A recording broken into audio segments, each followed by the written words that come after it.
خوب کې انار لیدل د دې څه تعبیر ده؟ یو ورور پوښتنه کړې ده. نو په خوب کې انار لیدل د دې تعبیر دا ده الله جل جلاله به دغه کس ته مال او دولت ورکي.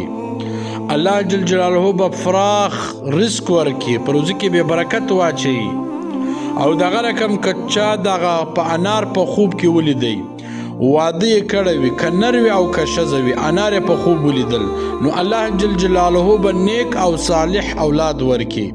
دغه رقم کچا د انارو درخته په خوب ولیدله، که هغه نر وي او که ښځه وي او بیا اولاد وي، الله جل جلاله به اولاد ورنصیب کی، الله جل جلاله به اولاد ورکي. دغه رقم که چیرې یو څوک انار خوري، په خوب ویني انار مات کی خوري، دا که چیرې بغیر واده والا وي نو الله جل جلاله به ښایسته ښځه ورنصیب کی، او که چیرې د واده والا وي نو بیا به الله جل ښایسته اولاد ورکي.